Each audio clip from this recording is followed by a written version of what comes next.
right, here we go. What are we doing first? Shit, I gotta share my sound first. Hold on. We're doing the Bad Batch.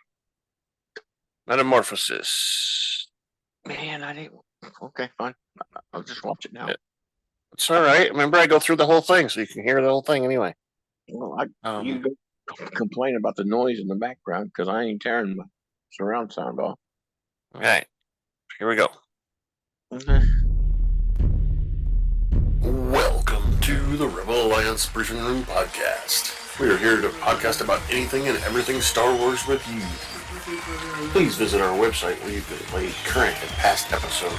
That's https://RABR KyleJohansson.us. That's RABR.KyleJohansson.us.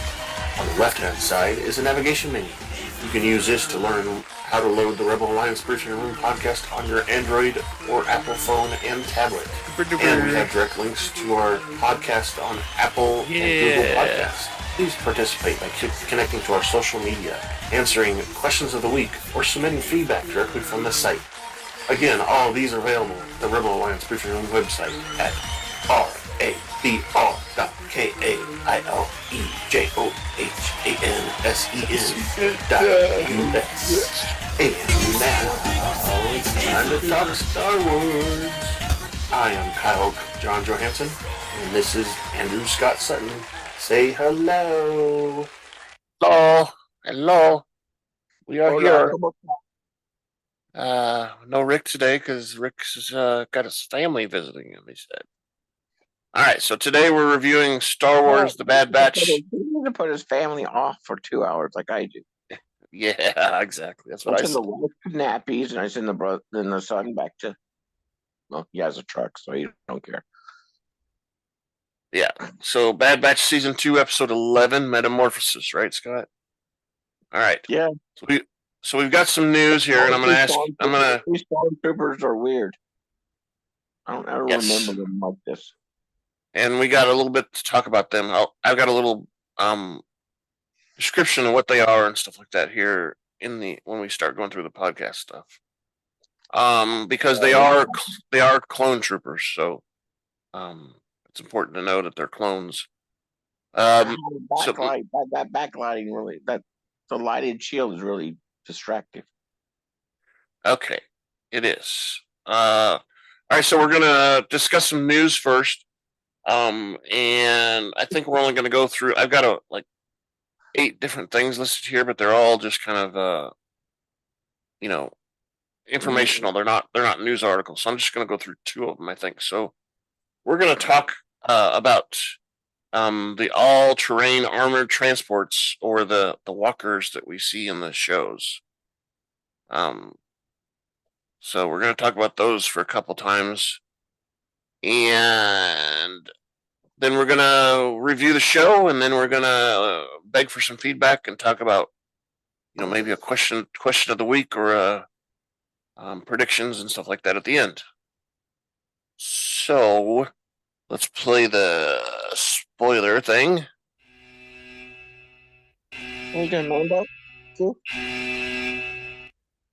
All right. So in the news, it's time for the news. Like I said, we're going to talk about all-terrain armored transports.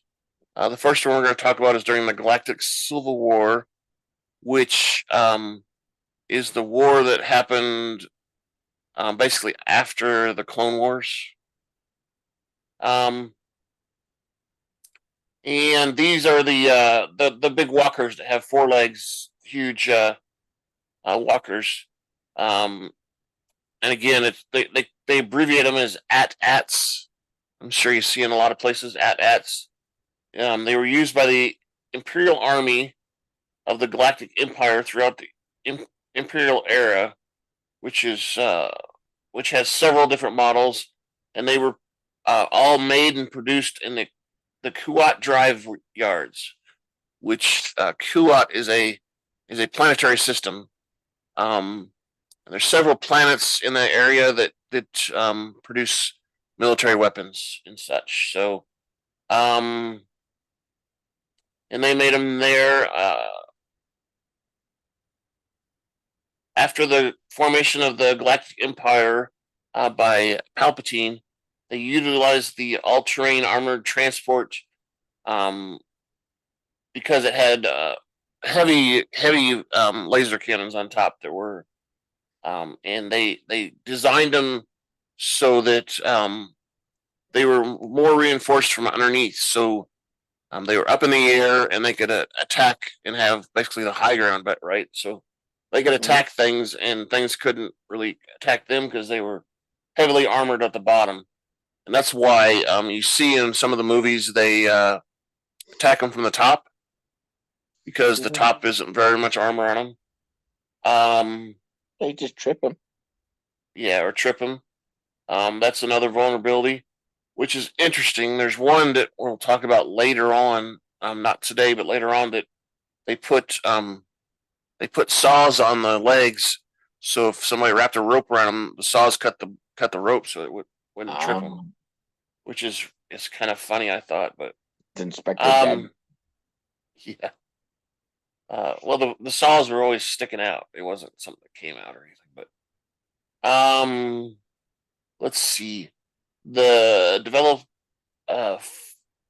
Walker was developed from the Clone Wars era ATTE, which is a transport vehicle.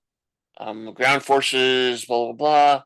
Featured long legs, lifted narrow body of the vehicle towards, so it towered over their enemies. It was first used widely when they attacked the Wookiees on planet Kashyyyk that we saw in the Clone Wars. You know, they attacked the Wookiees and such. What else?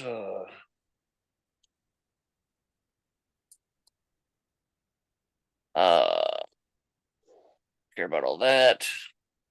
Designed.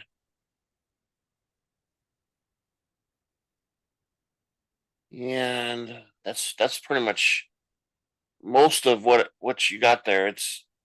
I mean, like I said, it was just a giant transport. There's lots of room in there. So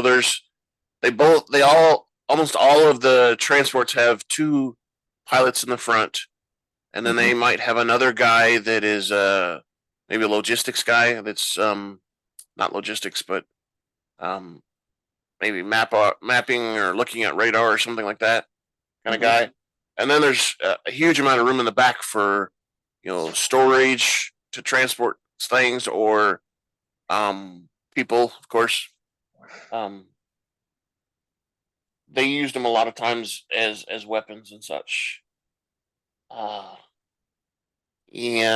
let me see here. Yes. So this next one, like I said, is we're going to talk about is a modification of the same vehicle, but it's called an Elite ATAT.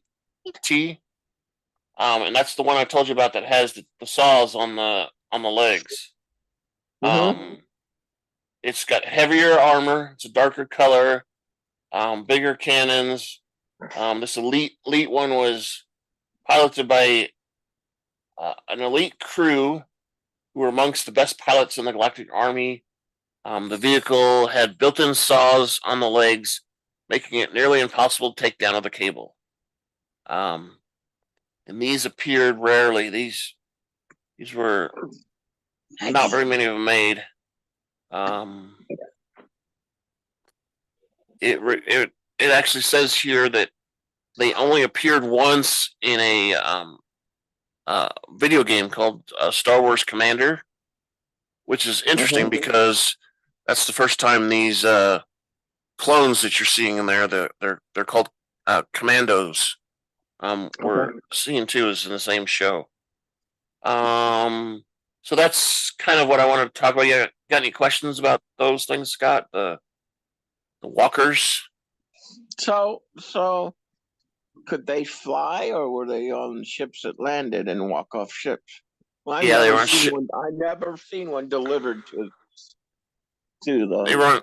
They were on surface ships of that. a planet. They were on ships that landed. Sometimes I don't know if you remember seeing in the Clone Wars where they dropped the tanks down.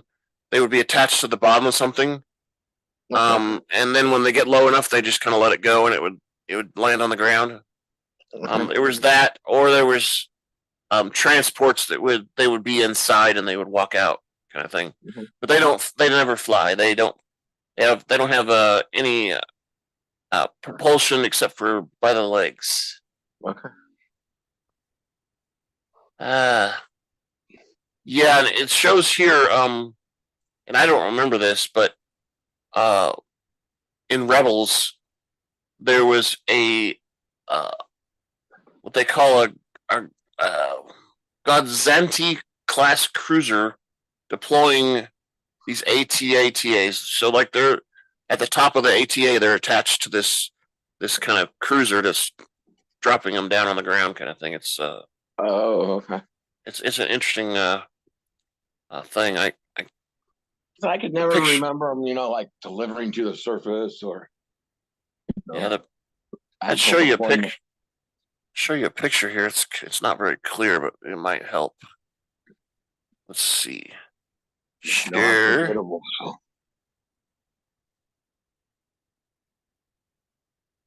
Here's my screen. You see my screen now? Over on the left hand side, there's a small picture. That's one of the transports dropping the Oh, okay. ATAs down. Oh, fine. Here's a small picture up here. I went back, didn't I? Here's a small picture here of the elite one. It's got the saws on it. You can't really. The picture's so bad you can't really see them, but you can see things on their legs. That's just saws and stuff. But I guess they thought that would be a good defense, huh? yeah, and they didn't. Like I said, there wasn't very many of them because you know they were in most cases the walkers were really successful in helping a ground assault. Um, because usually the planets they were dealing with, sure they had ships and stuff, but most of them they were attacking ground forces, and like I said, these gave them the upper hand because they were usually had bigger guns than someone can carry, and they were heavily armored, so they were to a ground team they were almost indestructible. So let's look at this one. This one's called the First Order All Terrain Armored Transport. It's manufactured the same place. And it's got four legs too. I say four legs because some of the ones we're going to look at later, like next week probably, have six legs or eight legs, and they're huge. They're hundreds of feet or something like that. So like this one here says the length from the front of the head to the back is 24 meters long, which is that's 240 feet. Yeah, it's quite a bit. Because it's by tens, right? Yeah, and the height from the ground to the top is 22 meters. So they almost go up as high as they are, from front to back. Yeah, which is interesting. They got extremely long legs, partially to prevent people from crawling up them too. So it's pretty hard to crawl up a leg. What was it? You had what? Woo. All right, I'm gonna stop sharing that. By yourself. I'm gonna put the audio back on. Okay. All right, so that was the end of the news, basically for there. Anybody who's got any questions, send us some feedback about it, and we'll discuss more about it. The news. All right. So, our cast this week, the voice actors and stuff. Of course, normally we have the Clone Troopers is D. Bradley Baker. Omega is Michelle Yang. We had Sid again this week for Rhea Perlman. We had Dr. Royce Hemlock, he's a new guy. Jimmi Simpson was him. Dr. Scalder, which is the female, I think, with the glasses that were orangish or whatever. That's Helen Sadler. The droid that warned Tech that there was danger on board, and he kind of died. And Lama Sue was voiced by Bob Bergen. Emerie Karr was voiced by Keisha Castle-Hughes. And Nala Say was voiced by Gwendoline Yeo. The Emerie Karr chick, I'm confused at who she is, because I'm confused at who is Dr. Sadler too, because there's 2 or 3 females that talk in the episode, and I'm not quite sure. Who's the guy with the one robotic hand? That's Dr. Royce. Dr. Royce. Dr. Royce Hemlock. He's the one guy who knows how to do cloning. No. The rest of them are like his subordinates and stuff. So with that, let's play our newest commercial. Hey, you over there. Are you a trooper? Is your armor always dirty? When do you find time to clean it? Did Rebel Scum scratch and damage it? Does your helmet communications keep acting up? Stop by Aaron's Armor Sparkalorium before 1500 hours. Hey, Aaron. And sanitize your armor for the next day pickup. Our patented galactically ancient secret cleaning techniques will have your armor sparkling just like a new Cerulean Y-1300 freighter just off the assembly line. Yeah. You'll be the envy of all your friends and coworkers, from the castles on Lothal to the politicians on Coruscant to the environmentalists on Endor. For your next day service, stop by Aaron's Armor Sparkalorium. We are located in Tatooine's Mos Eisley Spaceport, directly across from Hangar 35. We will also repair and sell most parts at the best rates in the known galaxy. All services guaranteed and licensed by the Emperor himself to last a lifetime. Only at Aaron's Armor Sparkalorium. We accept real credits only. Helmets and boots are services are extra. All right. Sparkalorium. Yeah. That's my favorite new word that I made up. Yeah. No, just Aaron's, not Aaron. It's Aaron. Nope, it's D9 works at cash register. No, if there's only one A. No, it's Aaron. Anyway, Cereal. I made it up. It's me. So no. Yeah. Bad Batch Season 2, Episode 11, Metamorphosis, aired on March 1st, 2023. Was 30 minutes long.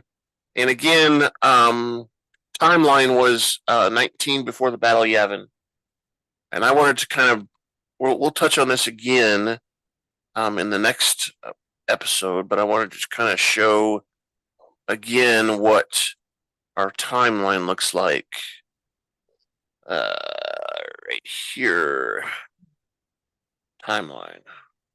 Because I know it's going to get confusing with 2 shows. We got one that's just after episode 3, where the Order 66 happened. Bad Batch happens. It says here 18, but now we're in 19 before Battle of Yavin. And Mandalorian is way here past Return of the Jedi. It's, see, this Return of the Jedi was 4 years, which after New Hope. Bad Batch today, this episode is in 9 years after the Battle of Yavin, so it's way over here. So we've got, 30 some years from between the Bad Batch and when the Mandalorian's happening. I just kind of wanted to point that out so that we are all kind of on the same page there with that. You understand that, Zoe? You understand that, Zoe? On the same page, you're good. All right. Yep, she's We're all good. here. All right, so then it's time to grab your favorite beverage, pull up a chair, and join us in the Rebel Alliance briefing room. So the episode starts out. A smoking, deserted Imperial science vessel drops out of hyperspace and drifts sideways through space with a cloud of dust and debris following it. A clone commando runs along a dim corridor holding an electrostaff as he turns into the hall with rotating turbines. He trips and loses his electrostaff and falls. As he gets back up into his feet, his electrostaff flickers before going off. The anxious commando surveys his surroundings before something grabs him from above, and the electrostaff drops to the ground, still switched on. Okay, so start off with, we're going to talk about the clone commandos a little bit. They were special commandos with extra heavy armor that included a backpack, which our Clone 99 troopers have backpacks. But if you look at most of the other clones, they didn't have backpacks at all. Members would keep various items like grenades and sabotage gear in their backpacks. They were allowed to choose the colors of their armor in combat. The commandos utilized the DC-17 interchangeable weapon system and the DC-17 hand blaster, which, whatever, I don't know what that means for sure. We'll find out later. They all came through the Imperial base on Darrow like RC-1262 that was mentioned in our episode. His name is actually Scorch, and we've seen him before. He was in another episode. Dang it, I thought I had that here listed here, but he was in another episode. I believe it was a Rebels episode where our batch. He was the guy that was in charge of Gregor. So remember our Bad Batch episode where they rescued Gregor from prison. This guy was his commander. Was Gregor's commander. And they also had a small vibra blade, kind of like what Hunter's got. That little blade that they have. And I say they also had access to grenade launchers. I keep saying our clone troopers because known members of the clone commandos were Clone Force 99, Delta Squad, and Foxtrot Group. So there was 3 different groups. Our group, of course, is a small group, but Delta Squad and Foxtrot Group were, hundreds of clone commanders in those groups. And I think on this ship and what we see elsewhere, like on the planet and everywhere else, I think those are Delta Squad clone commandos. All right, so let's keep going. Okay, the electric staff switched off, and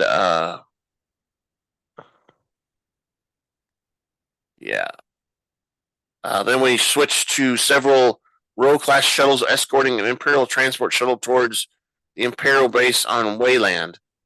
And Scott, you should remember Wayland too, because that was mentioned in Rebels too. That's the one of the places we saw Admiral Thrawn in Rebels. And it's flanked by 2 commandos. Sadler steps forward and greets Dr. Royce Hemlock as he disembarks from the lead shuttle. Dispensing with formalities, the doctor provides brief instructions regarding the arrival of remaining vessels before continuing into the facility. Stopping outside the holding cell, Hemlock greets the prisoner within, revealed to be the Kamino former chief scientist Nala Se.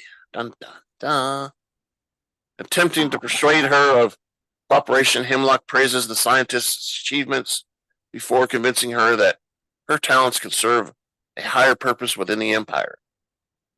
After Nala Se continues to refuse cooperation, saying that why would she cooperate because, they killed her entire planet, Hemlock threatens that he could do far worse to her than simply have her locked up in a cell. As he leaves Nala Se to ponder this, Scalder approaches him with updates about Transport 904, whom they have lost communication with, which means it's probably the one that we talked about at the beginning of the episode here. Hemlock orders the recovery teams to begin a search and for the transported asset to be contained. He also inquires about Camoans who were taken off-world prior to the destruction of Kamino. And Emerie informs him of one, the former Camoan prime minister, whom Hemlock requests to be brought before him. Nala watches as the Imperials depart. This is where we get the next scene is a funny scene, Scott. This is where we're on the Marauder with the Bad Batch going through hyperspace. And Omega and Wrecker chastise Sid for not helping them after they lost their starship during the mission to acquire Ipsium. Sid asks them if they want to mope or they want to make money. She tells them, "You want to mope?" She tells them she received a tip of a downed ship that offers to give them 30% of the cut. Tech convinces Sid to raise the share to 35 for the operation. The other clones show disconcern, and Sid raises their cut to, what is it? She raises it to 40 and then finally 50% as a token of her goodwill. She won't honor that. Yeah, well, they aren't going to give her the ship anyway. We know that from the episode. So, she tells them that she'll be sending intelligence and warns them not to return without scavenging something. When Hunter asks why she should expect them to return, Sid warns that not to test her and to get the job done. Because she knows stuff. Yeah. Tech advises that severing ties with Sid will be complicated since she knows compromising information about them. This is the last mission. They tell Tech that this is probably the last mission for Sid. Hunter explains that Sid only sent them coordinates for the lost ship without any transponder code or indication of what the cause of the ship's crash. Wrecker is surprised that Sid sent them limited intelligence, while Omega questions whether scavenging wreckage will be hard. The Bad Batch follow the coordinates, which take them to a village on a planet. Tech surmises that the crash was reported quickly since it landed near a village. Based on Marauder sensors, he observes that the crash vessel appears to be intact and thinks that the cargo should be in fair condition to transport. The Bad Batch land near the ship in a clearing. As they approach the starship, Wrecker and Hunter notice that there is no hull markings. Based on severe hull damage and lack of communication signal, Tech believes the crew all perished. Okay. Omega disagrees. She says, "Let's go inside and find out." The Bad Batch explore the starship but find no signs of the crew. Wrecker discovers a discarded high voltage electric staff. After discovering scratch marks, Hunter surmises that whatever killed the crew was not human. It's not human. It's not human. It's a big lizard. Oh, it's a big. Hey, spoilers! Jeez. Oh, It's a Dinosaurus Rex. Tech says that he will restore the ship's power and data logs on the bridge. Omega is concerned Tech is going alone, but Tech reassures her that he will be fine. Tech enters the ship's engine room, which has been damaged during the crash. Using the visual sensors in his helmet, Tech searches for the power cable. Meanwhile, the other clones search their part of the starship and stumble upon a laboratory. Omega recognizes it. Oh, this is Camino medical technology, but observes it's different from those on Toboka City. Hunter contacts Tech, who is rerouting the reserve power. He manages to reconnect power and searches the engine room. Tech encounters an AZ series surgical assistant droid who warns him about the danger. And then he dies. Tech asks the droid while he's dying what attacked the ship, but it runs out of power before he can. Meanwhile, on the other side of the ship, Wrecker, Hunter, and Omega discover reinforced walls within the laboratory, which are lined with slime. That's cool. Amidst the darkness, the trio encounter a juvenile Zillo Beast, which we're going to talk about in a second. When the creature roars at them, Hunter and Wrecker drive it away with their blasters. The creature flees up the ceiling shafts, and the backup power suddenly flows back into the lab. The Zillo Beast runs past them, and Hunter warns Tech via comm to leave the ship. Tech responds that the ship is a research vessel. Wrecker responds that they all know why. Omega surmises that the research subject has escaped, and Hunter warns Tech that the creature is headed his way. So, Zillo Beast, okay? It's called a gargantuan serpent-like creature. At full adult size, it's 97 meters tall.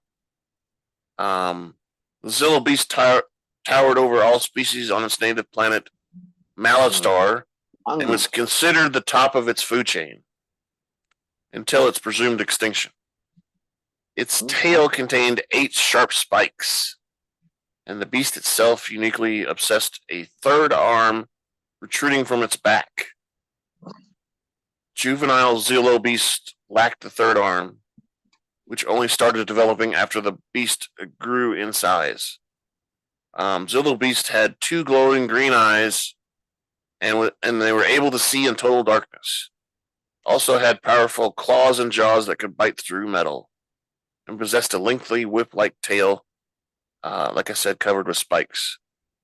It had a heavy plated armor that was invulnerable to explosions, blaster fire, and even lightsaber strikes. When battling against what was believed the last Zillo Beast in existence, Anakin Skywalker discovered that gaps in the creature's armor plate could be exploited to damage and stun the creature during the battle against the beast. Clone troopers were able to subdue the creature by using a Falchion-class assault tank and aiming at the gaps in the armor, putting the beast to sleep so they could transport to Coruscant. While in captivity at Coruscant, Dr. Songer Boyle observed the creature was possibly sentient. This deduction was reinforced by the creature's hostile behavior towards Supreme Chancellor Palpatine, whom the beast had observed ordering Boyle to kill it via hologram. After breaking out of the contamination facility, The creature terrorized the planet in an unsuccessful attempt to kill the Chancellor, whose face it recognized from the hologram, and later in the Senate building.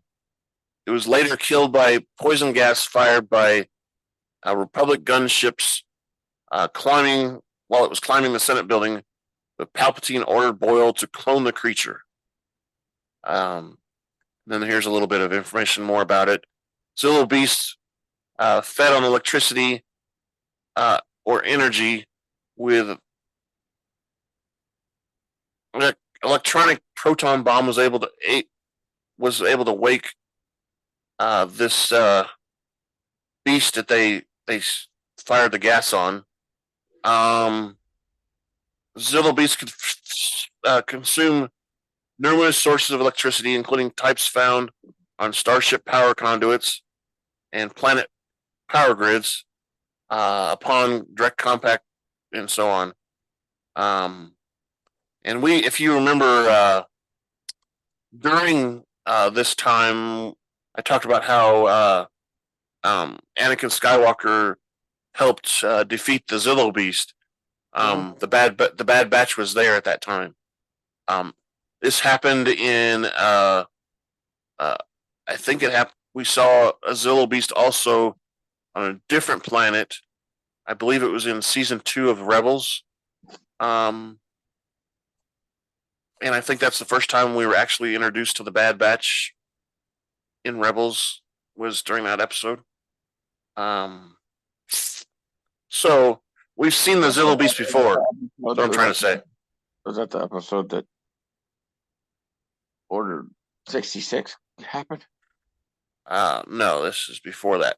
Because Anakin was not Darth Vader at the time.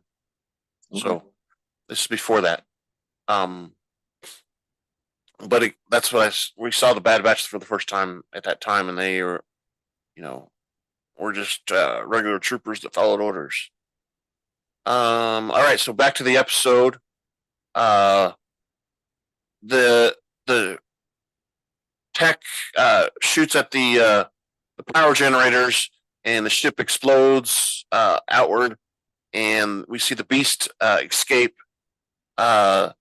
And the Beast runs off and is feeding on electricity power from the generators.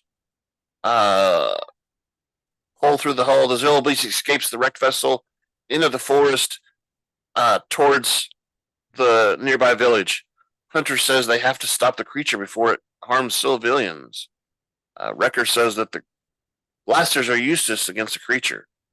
Tech thinks that the creature is not hungry since it ate the crew already. Omega's like, what? Ate the crew? My view of the thing, when it was in there in the engine room or whatever, the power source, it was eating energy. Yes, and that's what I said. It feeds on electric energy. That's where it gets its power. So eating the crew didn't really. Yeah. It just ate the crew because it was annoying it, probably, right? Hunter tasks Tech with assessing the ship's files to search for information on how to neutralize the creature. Omega volunteers to help Tech since she is familiar with the Commonian technology. Hunter and Wrecker depart aboard the Marauder to hunt down the Zillo Beast. They fire upon the creature with the ship's laser cannons. However, the Zillo Beast eludes them. Meanwhile, Tech and Omega discover that the ship's data is highly encrypted.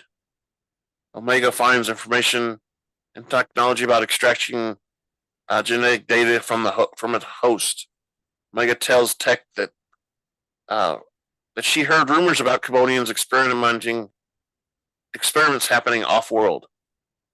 Elsewhere, the Zillo Beast begins feeding on a power generator in the village. Back on the starship, Tech and Omega discovered that the creature's genetic material was being used for modified armor plating. So the Empire is trying to create armor plating of some sort, maybe for ships, star destroyers, or I don't know. People could wear them, I guess. Tech surmises the creature is impervious to blaster bolts. He also discovers that the species feeds on energy only and propels its rapid growth. The more it feeds, the more it grows. Omega and Tech surmise that the creature grows bigger while it's feeding on the power conduits. Tech informs that the creature is from the same species that attacked Coruscant during the Clone Wars. Tech warns Hunter not to let the creature near the power grid or it will increase exponentially in size.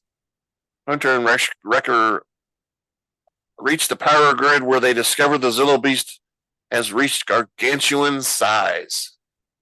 Amazing size. Shortly, 3 Venture-class Star Destroyers and transport several low assault vehicles. They call them LATs, low altitude assault transport vehicles. And gunships arrive above the planet. Meanwhile, the village's human and alien residents react in fear and panic as they see the Zillo Beast drains their settlement's power grid. Hunter and Wrecker attempt to shoot down the Zillo Beast, but are forced to flee when Imperial gunships arrive. Hunter warns Tech and Omega via comlink that Imperial forces have arrived, and Tech says he won't leave until he has finished transferring the data. I have to get the data. Omega convinces him to leave, and the two escape before the gunship obliterates the wrecked cargo transport. And she doesn't really convince him. She unplugs everything and tells him to leave.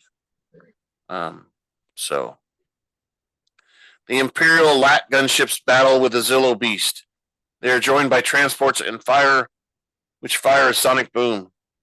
So I don't know if you noticed, but the LAT ships were shooting at the actual power facility and not the Zillo Beast because they knew that their weapons wouldn't work on it. So they were shooting out the power facility so they could then capture the Zillo Beast. And so they fire this weird laser at it, which incapacitates the Zillo Beast. The Corvette uses a grappling claw to drag the incapacitated Zillo Beast into its cargo hold. Wrecker tells Hunter that the Imperials are taking the Zillo Beast. Oh no! I got the Zillo Beast. Hunter decides to retreat in order to avoid But capture. he's my friend. Yeah. An Imperial shuttle lands, and several of the clone commandos enter the village. After shooting down 2 Alpha class V-wing starfighters, Hunter and Wrecker evacuate Tech and Omega in the Marauder. They then fly into space, outrunning the Imperial V-class wings. Aboard the Imperial transport, clone commandos seal the Zillo Beast inside a large tank, which is immersed in a turquoise liquid. I wonder if it's that Bacta stuff, that we see all the time. Other clone commandos round up the villagers aboard the shuttle. After fleeing into hyperspace, Tech informs the other clones that the crashed Imperial vessel was part of an Imperial cloning operation. When Hunter asks if the Emperor cloned the Zillo Beast, Tech explains that Palpatine issued the order when he was still Supreme Chancellor of the Galactic Republic. So again, before Order 66. Mm-hmm. When Wrecker asks why the Emperor was interested in the Zillo Beast, Tech explains that the creature's genetic material has the potential to be weaponized in hands of the right scientist. Hunter asks where they will be taking the Zillo Beast, but Tech is unable to answer since the ship lacked a destination. Tech theorizes that the Empire did not destroy the cities on Kamino to end cloning, but rather to gain control over the technology. They wanted to be the only source of cloning. Hunter tells the clones to share this information with Rex and Echo, and Omega watches anxiously from the gun pod. Later, Dr. Scalder informs Dr. Hemlock that the Zillo Beast has been recovered, and has been secured in Mount Tanasis, She informed Hemlock that Lama Su will be arriving soon. Hemlock speaks to the Clone Commandos commanding officer RC-1262, which I said earlier was nicknamed Scorch, and asks if the locals saw the Zillo Beast. RC-1262 responds that the locals have been detained and will be dealt with. He informs Dr. Right now. He's going to kill him probably. Dr. Hemlock informs that a military class vessel escaped their assault. Hemlock tasks RC-1262 with investigating who the vessel belongs to and turns his attention to Lama Su. So again, I said RC-1262, his nickname was Scorch. He was a clone commando who served the Galactic Republic Army as part of an elite unit of Delta Squad in the period following the Clone Wars and the rise of the Galactic Empire. In our timeline, Scorch was involved in the training of the first generation of non-cloned Imperial stormtroopers at the Imperial base on planet Daro, which is, like I said, where we rescued Gregor from. CC5576-39 is Gregor's number. He was captured trying to desert the base, and rogue units known as the Bad Batch infiltrated the base and freed him. Scorch engaged Gregor and his liberators and pursued them, wounding Gregor in overpowering tech before being incapacitated by a flurry of gun blasts by the remaining Bad Batch. He later regained consciousness and joined the Imperial troops on a lat gunship to apprehend the Bad Batch hunter, taking him into custody. So that's the link between the commandos and our Bad Batch. So back to the show. Hemlock is talking to Lama Su. Lama Su asks why he's been brought to Wayland. And Hemlock explains that he is having trouble securing Nala Se's cooperation. Lama Su responds by telling Hemlock it must be frustrating to have all the resources but lacking the expertise to exploit it. He taunts Hemlock that he may end up in a cell like him. Hemlock tells Lama Su that he must understands this situation. Lama Su offers to motivate Nala Se in return for his freedom. He tells Hemlock that he must locate a young clone named Omega. Whom he describes as the key to controlling Nala Se. Hemlock invites Lama Su in for discussion. And technically we see the credits roll. But Wayland was first used in a previous episode for season 1 of Bad Batch, Camino Lost. Back in 2021 when we saw that episode. Wayland was created by the author Timothy Zahn in his first appearance in 1991, the novel Heir to the Empire. Wayland in Mount Tannis was the home to the Emperor Palpatine's secret storehouse, including thousands of Spartae cloning cylinders, making the planet used for Imperial cloning technology, and it continues in both. And again, Heir to the Empire is an Admiral Thrawn book. So that's our episode, Scott. What'd you think about it? Action. I want one of those for a pet. And it wasn't. The Zillo Beast? Yeah. I mean, it's I pretty don't know. tall. Got into the back of the tank. It was standing up. Yeah, it was. And I said before in the description of it, it's 97 meters tall, which is pretty tall. We're talking Empire State Building tall. So I don't know if you wanted it as a pet though. It looked like it was kind of vicious, right? Yeah, And you wouldn't have any electricity around because it would be eating electricity all the time. yeah, but it'd be good. Maybe you could, hey, buddy, can you charge my phone? Maybe you have to get him to swallow the cord so it would plug in.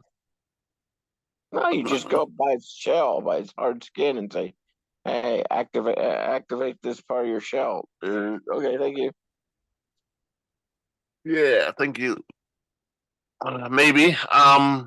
Your CP. I'm always sleepy. So, with what you heard, Scott, do you have a question of the week, or I haven't come up with one yet because I'm having a hard time trying to figure out what's going to happen next. I know that we're probably going to see Scorch again because he's hunting the vessel that our crew escaped in. I figured that. Let's do that. Let's do 5:30. I mean, will we I think see they all come. You think all these different versions are going to come back and like in the end, and we're going to get Crosshair and the rest of them. I think so. I think it's going to be a big battle, and Crosshair, some way Crosshair is going to save them and come back to them, or you think Crosshair is just permanently Empire? no, I think you're kind of right. I think all of this is building to of course a huge climax, like you said. Because the last two episodes are released on the same day. So I think the last two episodes is going to be that huge battle that we're talking about. I think all this is going to come together, and because currently, right now, most of the Empire doesn't know that the Bad Batch still exists. Because if you remember, that going to give them up. No, I think Scorch is going to find them. Okay. He's going to figure out who they are. Because you remember the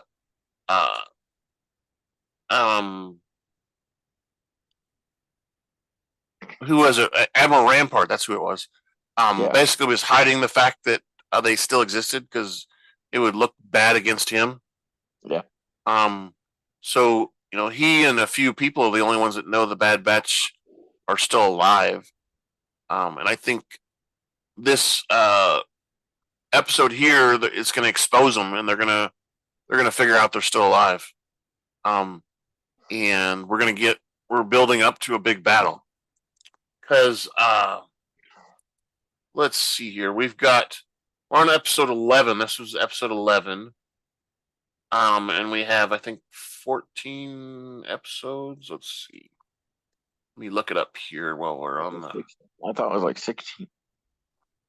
Yeah, I think you're right. 16 episodes.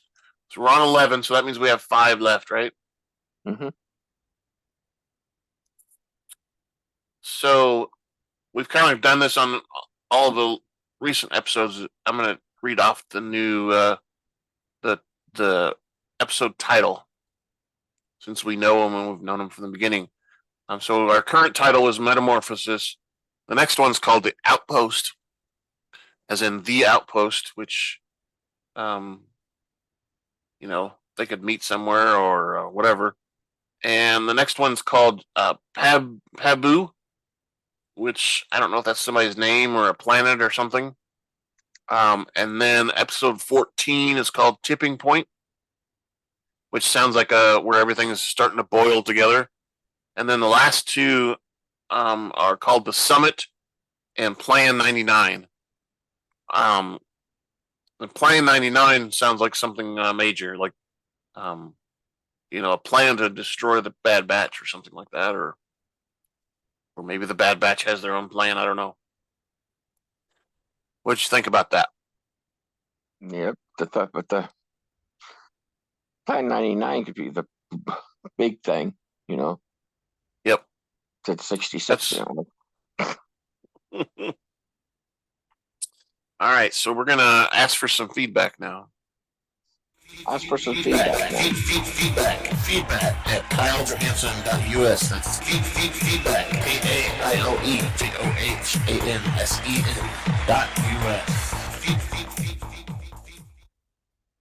All right, so you can send us feedback to that email address that we just heard. You can go on our website and click on the one of the left-hand side and click on the link that says feedback. We'll give you a form. You fill it out and type in what you want. Send it to us. Our questions of the week. We'll have you answer the question, and then there'll be a comment section below. Again, that's on the left-hand side of the website page. You can also find us on Twitter at super_duper_pod. And of course, we take these videos and put them on YouTube, and there's a comment section there as well.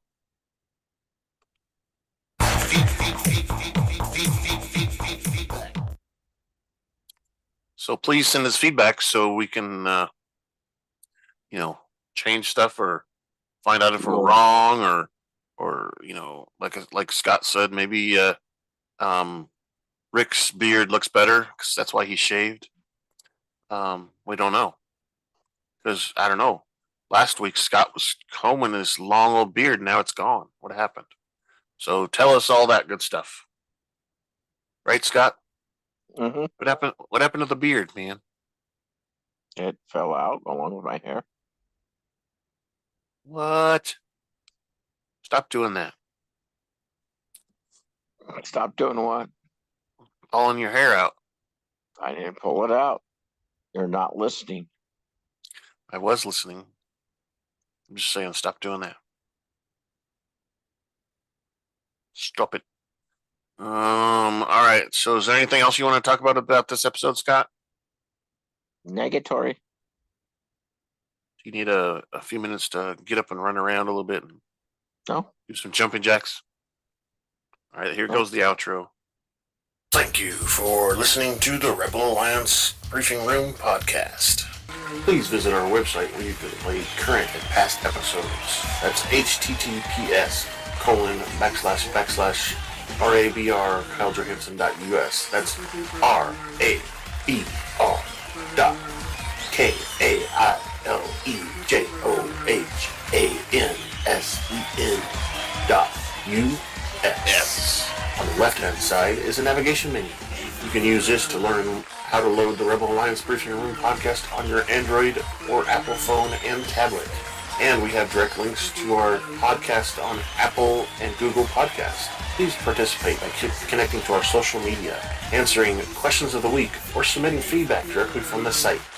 Again, all of these are available at the Rebel Alliance Briefing Room website at RABR.KyleJohansson.us. This podcast in no way is approved, sponsored, or owned by Lucasfilms Ltd., Disney, Disney Plus, or any of its subsidiaries. All opinions are solely owned by Kyle and or Scott, and in no way express the views or opinions of their past or present employers. Views and opinions are not supported or restricted by Lucasfilms Ltd., Disney, Disney Plus, or any of its subsidiaries. Any rebroadcast, reproduction, or any or other use of this podcast and its affiliate sites without consent of Super Duper Podcast Network and its host is prohibited. Prohibited. I am Kyle Johansson.